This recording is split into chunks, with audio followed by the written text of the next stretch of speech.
back to my channel. So today I thought I would just talk you through some of our plans for our upcoming trip to Walt Disney World. We go in literally a couple of weeks now, so super excited to tell you exactly what we've got planned, what we've got coming up, and yeah, let's just go into all the details of our trip. So we are flying on the 26th of January with British Airways from Gatwick, and we are travelling up the night before and staying in the Hilton at Gatwick Airport. For us, Heathrow is closer, but sadly there was no direct flights to Orlando on the days that we were going. So we are going Gatwick to MCO, and I think we get into Orlando at about 3:20 or 3:40, I can't remember the exact time. But early enough that once we land and we get through security and check into our hotel, we are planning to go to Magic Kingdom on our first evening. So on this trip we are only staying at one resort, and that is All Star Music. It is our first time staying in a Disney value resort, and the way the prices have been, we just had to go to a value resort to get this trip to happen. We are staying for 11 nights, so a nice size trip just for Disney. No Universal this time, but watch this space as we may have a Universal trip coming up soon, all things going well. But yes, All Star Music, we haven't requested our section as of yet, so let us know the best area to stay in. We've watched so many resort tours and looked at all the different areas, but let us know which ones you think are best and the best section that we should request on our check-in. So our first full day of the trip is what I've deemed as Ben's Day. Ben's favourite park is Hollywood Studios, so that is where we are heading. We are both desperate to try Mickey and Minnie's Runaway Railway. We were meant to ride it when it first opened. We had our trip booked in 2020 and it literally only been open a week. We had fast passes booked, RIP, and yeah, we are gutted that we missed it and we still haven't had a chance to experience it. So this being Ben's Day, that is number one on our list. We also love Tower of Terror, it's both of our favourite rides, and we have also both neither experienced Galaxy's Edge. So many new things to experience in Hollywood Studios, which was already Ben's favourite park. So we've done that for our first full day. And dining wise, we have booked Sci-Fi Diner, which is Ben's favourite restaurant on property. We love the theming, we love old school horror movies and the atmosphere. It's just right up our street. I know that it isn't the most fancy food on property, but for us it is perfect. So super excited. We've got that booked for 1:30, so that'll be a lovely lunchtime reservation, and then we will just snack for the rest of the day and of course see Fantasmic. So our first day is going to be jam-packed and I am super excited for it. I cannot wait to see Saucer and Mickey and Fantasmic and have all the yummy food and hopefully pilot the Millennium Falcon. We shall see what role I get. But yeah, super excited for that day, and being the first day of the trip, it's just going to give us all the feels, I'm sure. Our second full day, which is a Saturday, we are heading to Epcot. This is going to be a very chilled day for us because I have a feeling that we're going to be jam-packed in Hollywood Studios the day before. So we booked Epcot because it's the latest park to open, so we get a little bit more of a lie-in, and it's Festival of the Arts, and for the last couple of days all I've been doing is looking at the previews for the Festival of the Arts food booths, and I am so excited to eat and drink around the world. Get me that strawberry margarita please right now, and the mocha funnel cake. They both look incredible and I need them in my life. This isn't going to be a full park day though, because it is the Royal Rumble, which you all know is my favourite wrestling event of the year. So we are going to head out of Epcot mid-afternoon, have a little bit of a chill at the resort, check out the pool, and then the Rumble starts at 6 PM. So we're going to head to iDrive and find a sports bar to watch it in. Let me know which sports bar is best or anywhere that you recommend, because we haven't scheduled anything in.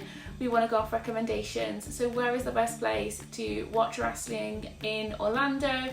What has a good atmosphere, has good food and drinks? And yeah, let us know a good spot so that we can watch that in the evening. I know what you're thinking.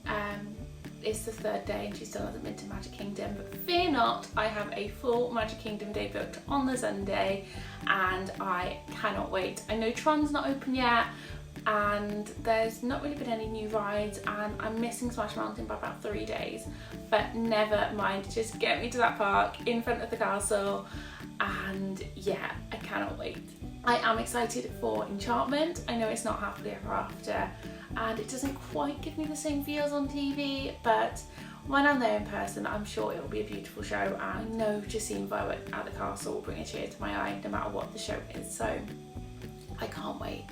Food wise, we don't have anything set in stone. I think we're going to get a Cheshire Cat tail for breakfast, then probably Casey's for lunch and Cosmic Rays in the evening maybe. We haven't got anything set in stone, we're just going to play it by ear, and we might get the monorail or the ferry boat over to the Poly or Grand Floridian, but no dining plans in place, no reservations. We're just going to do quick service and see what takes our fancy on the day.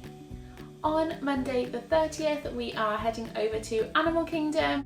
We are going to rope drop Flight of Passage, head on over to Kilimanjaro Safaris, and then we have Boma booked for brunch in Animal Kingdom Lodge.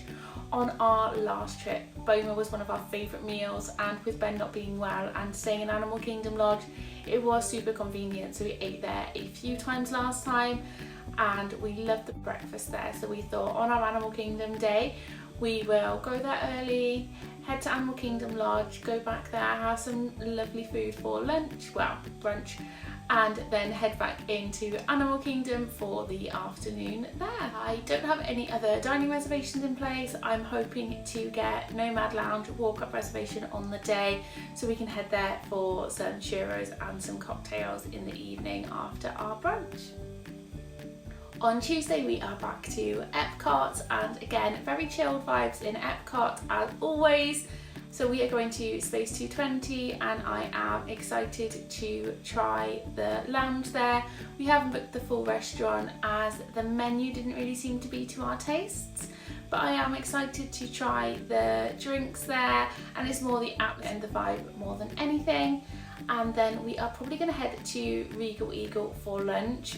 I know a lot of people say we don't really need to go to a barbecue place in Epcot, but we are both huge Muppet fans and have been dying to go there since it opened, so super excited to try that.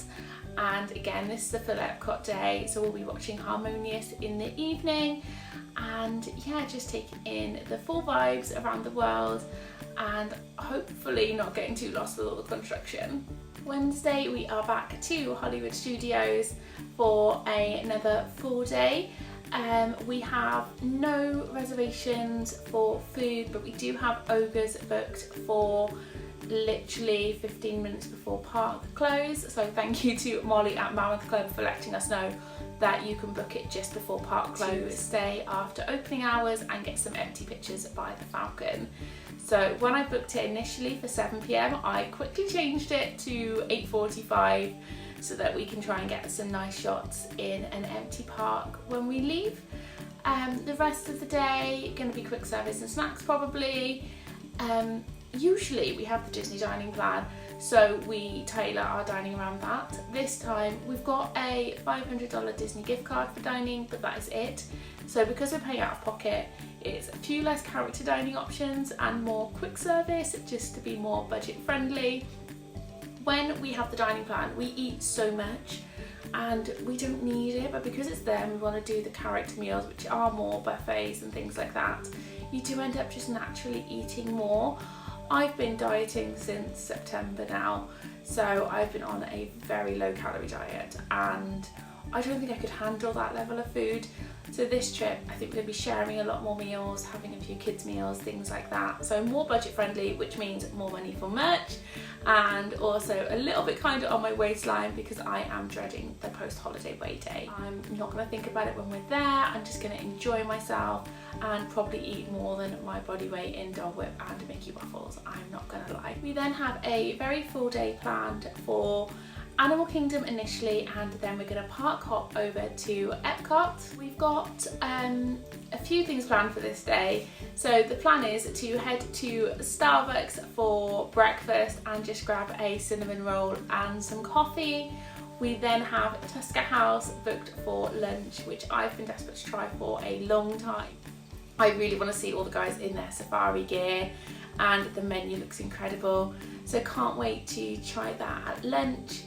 And then we are going to have Blaze Pizza for tea. So the plan is to head over to Animal Kingdom, have our morning there, have our lunch, then park hop over to Epcot, spend the afternoon, evening there, and then Disney Springs and Blaze Pizza for tea. Our next day is the 3rd of Feb, and we have a Magic Kingdom day booked and Crystal Palace breakfast. So I love this character breakfast. 1, the food is incredible, and 2, how can you not love celebrating Friendship Day with the characters from the 100 Acre Wood? They are super fun, and the queues in Magic Kingdom to see Pooh and Tigger are usually so long, so this is perfect. I think they usually say it takes around an hour and a half for the characters to come around and to have breakfast, but we've got it booked for 7:30 in the morning. So even if it does take that long, we've still got plenty of time in the park afterwards, so we shouldn't be, I don't want to say wasting time, I don't think food is wasting time, but we shouldn't be losing too much of our park day having the breakfast. And yeah, they've got these new churro waffles, and honestly it sounds like the best thing ever. I cannot wait to try them. So you can tell I've been on a diet, because literally just thinking about the food is getting me so excited right now, more so than usual. I don't have any other dining plans for the day. I have kind of scheduled in going to Disney Springs and going to Everglazed or Gideon's. That's kind of my plan, but nothing is set in stone other than breakfast and Magic Kingdom. And again, it's another day to play it by ear and see where it takes us. It might be a bit much because we've got a few full days beforehand, so we might just do a half park day, half resort day, or we might go shopping in the afternoon. We're not sure yet. As I said, this one's a bit flexible. So we might book an after hours event, we're not sure. I've looked at the dates, and there's one for Hollywood Studios and one for Magic Kingdom when we're there, and I have scheduled in the dates as possible going to them. So if we book an after hours, then we do a half park day, and then have a bit of a rest so that we can enjoy the late evening. But yeah, just playing that day by ear, so it is nice just to have a little bit of free time scheduled in and not be stuck to my spreadsheet constantly. The 4th of Feb is one day that I am super duper excited for. So we have Hollywood Studios park reservation. We are going to head there first thing in the morning, do a couple of rides, and then we have Topolino's Terrace booked for breakfast.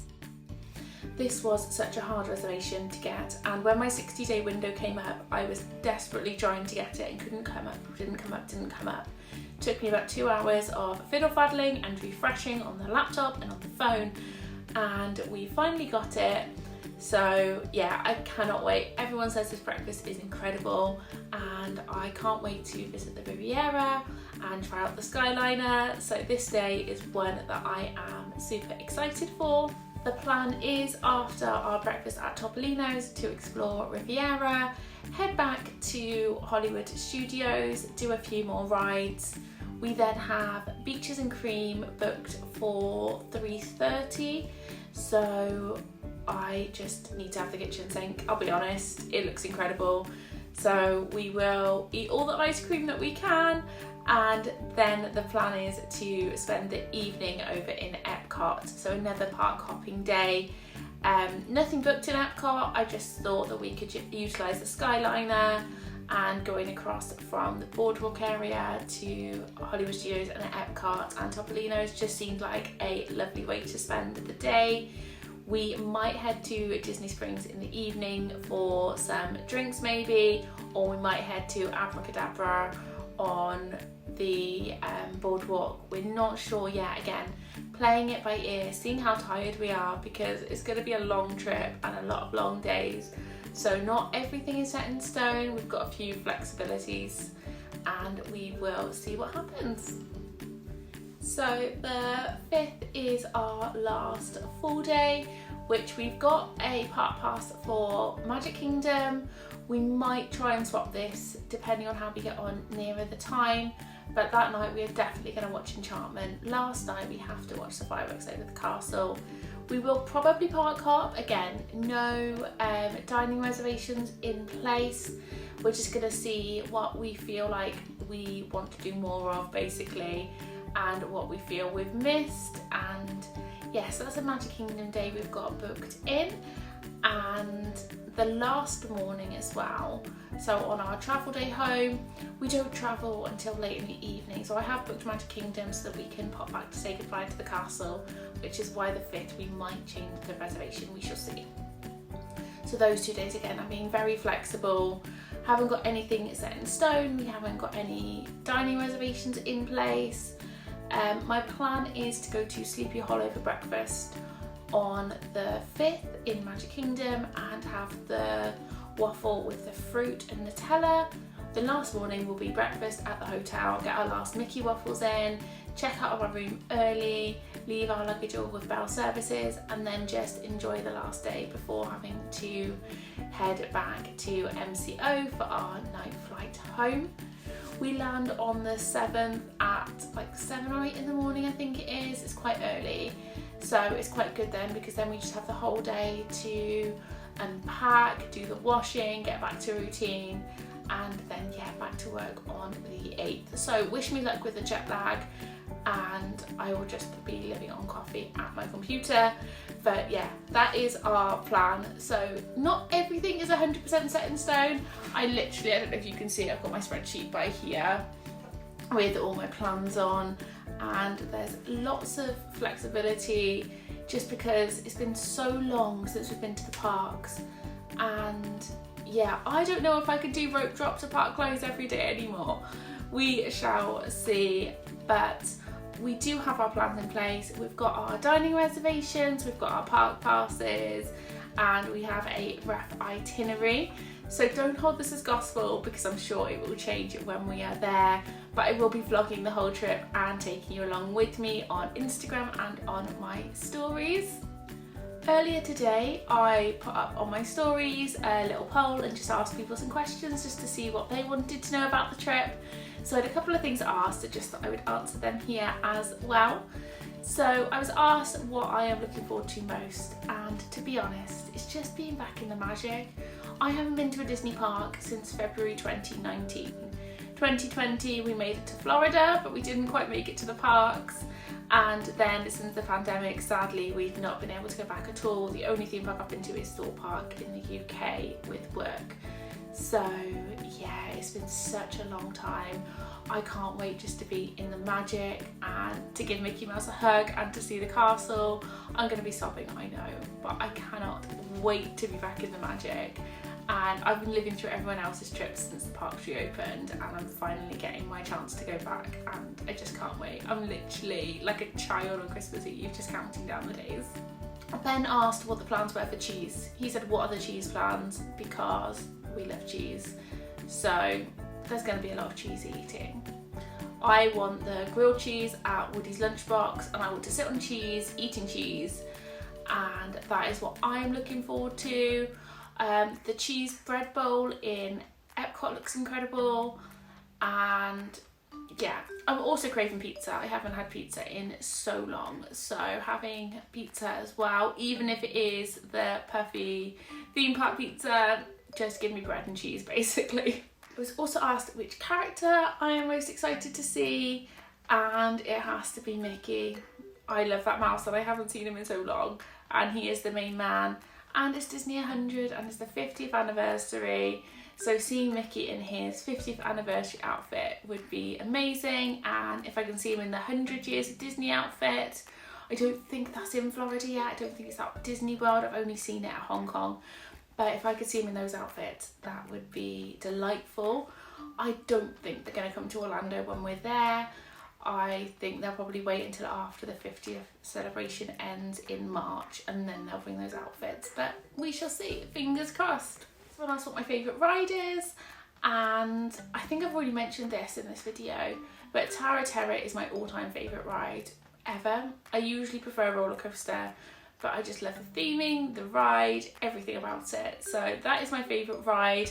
But watch this space, it could change. As I said, I haven't done Rise of the Resistance, I haven't done Guardians, I haven't done Mickey and Minnie's Runaway Railway, so there's so many new things to experience. So my favourite ride could change. I will feedback when I am back. So that is it from me and my plans for the trip. What do you think about them? Do you have anything you recommend? Anything you think I should change? Let me know. As I said, I'm so flexible and nothing is set in stone.